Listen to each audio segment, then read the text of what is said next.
Welcome to the art project. A little early in the morning, so this is my early morning voice.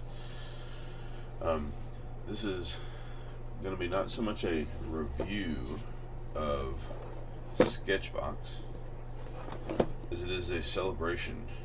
My birthday is August the 8th, and today is August the 5th, I think. And nope, maybe today's August the 4th. I don't remember. Anyway, this came in the mail, and I was like, where did that come from? I didn't order that. My wife ordered it for me, and I'm excited about it, and I can't wait till I open it up. I've already cut it open a little bit, so we're ready to go.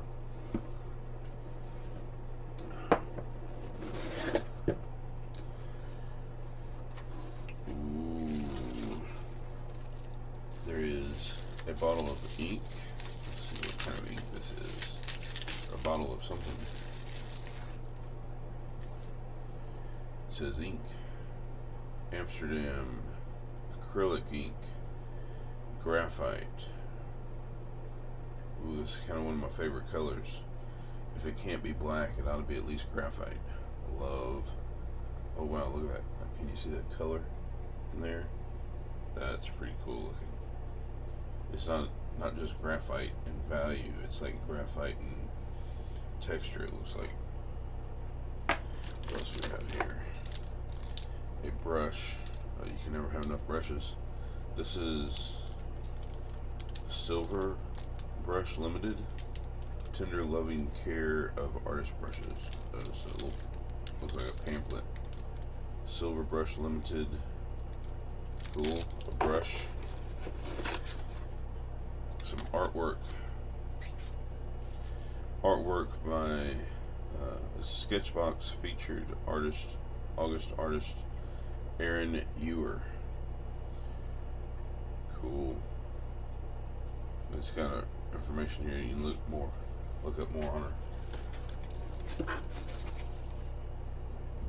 her. A little Strathmore toned blue mixed media vellum surface pad. Ooh, thick paper. It's like a postcard. It says toned blue. Would you call that blue? Very cool. Vellum surface. Acid free wet and dry media. 10 sheets. Very cool. I don't know what that is. Ooh, a Posca. I've been wanting a Posca. I've never tried one of these before. I've seen a lot of artists on YouTube use them. I've never actually used one.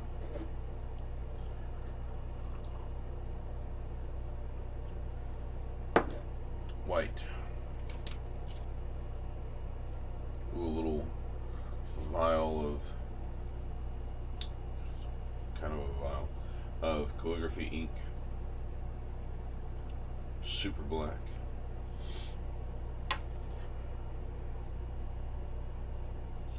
Here's some calligraphy ink. White. Speedball. Is that Speedball too? It is. Speedball calligraphy ink. A General's Scriball. All surface pencil. White. Oh, it's water soluble. Writes on glass, metal, plastic, and wood. That could be fun. Another one just like it, but black. Nice, that could be fun. A Caran d'Ache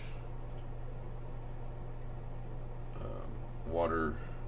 I forget what you call these things. Where you put water in here, you can squish it out with that a little bit. It's like the water goes through here, or the ink if you put it in there. It's a brush pen. It's not been moistened yet, so it's still glued together. What is this? It's a Sketchbox. It's a sticker. Looks like it might be a sticker.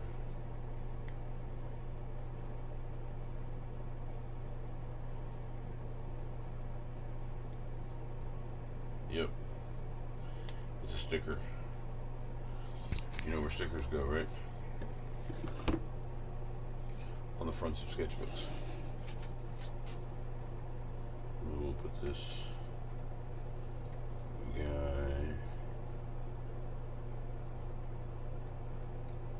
Well, I just had it undone, and now I've lost it again. Stickers.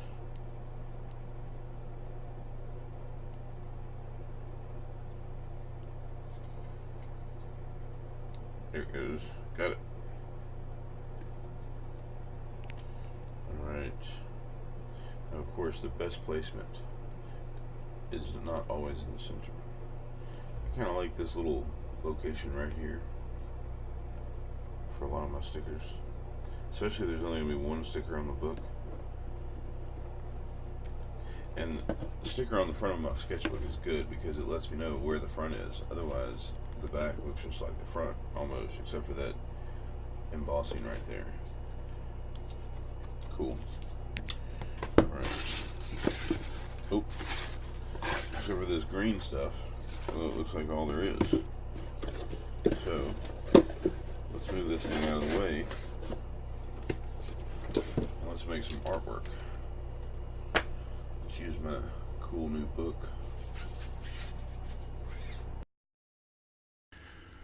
So, but the question is, what do I draw? Well, a good go-to drawing, for me anyway, I mean, like anytime I'm not sure what I want to draw, I just like want to test out some materials or whatever. I like to draw from observation because I can do it better that way.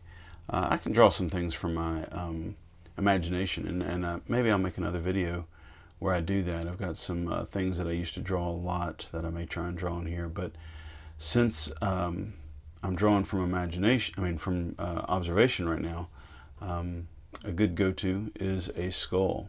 Now you might ask, why do you draw so many skulls? Well, it's simple. Skulls lend themselves to be challenging while at the same time simple. And you may ask, like, what do you mean? Simple, challenging, can't have both. Well, I mean, you can have a middle of the road. So, for example, if I were to try and draw a landscape, well, landscapes kind of overwhelm me. I mean, I like to draw all of the details that I can and get those details right. And landscapes are filled with leaves and grass and just thousands of little things that I don't feel like I can get right away. I hate to say the word I can't. I can. I've drawn landscapes. I've painted landscapes before, and it's doable. But it's just not my favorite thing, I guess. Plain and simple. But I think that as far as challenging things go, I think that the landscape is probably one of the most challenging things there is. Just because of the sheer number of things in a landscape at any one given moment, you know. If you're drawing a mountain, you know, there's all of the mountain itself and all of its nooks and crannies and crevices and the way the light's hitting it, then the ground below it and how it attaches, and maybe the trees next to it or the trees closer to you and so on. Or if you're just drawing, you know, maybe your own yard, your house, your trees, your grass, the sidewalk, the columns, that, you know, just so many things in a landscape that make it challenging. But then if you don't want challenging, you might go to the other extreme and draw a box. Well, boxes can be challenging if you are new at drawing, but for me, boxes aren't really that challenging. But the skull is just like never the same. No matter how you turn it or twist it or look at it, the skull is organic. It has, if you put the light on it right, it has shadows and highlights and local color, local value. It's just got so many things that make it more challenging than a box and less challenging than a landscape. It's just a good place for me to practice. So anyway, I've gone on enough about skulls. So I'm using these materials that I got from Sketchbox. I like the paper a lot. I like this little paintbrush a lot. It does a great job of like soaking up the water or laying out the water. The only thing I don't like about it is I feel like I've got either ink on my brush or I don't. And so it's almost like there's no middle ground, which there is. It's just taking me a little while to get used to it. The calligraphy ink here seems to be really awesome. It is waterproof. So there's been times where I painted something here and then I let it dry, and when I came back with a little bit more ink on top of it or water on top of it, it didn't budge. So apparently it's waterproof. It's a Speedball black. I also used the Speedball white, but I didn't get quite the same results, so I used the water-soluble pencil. Next time I'll do the other art materials that I got in the box, like the Posca pen and so on. And so don't forget to like, share, comment, and go make your own art. Later.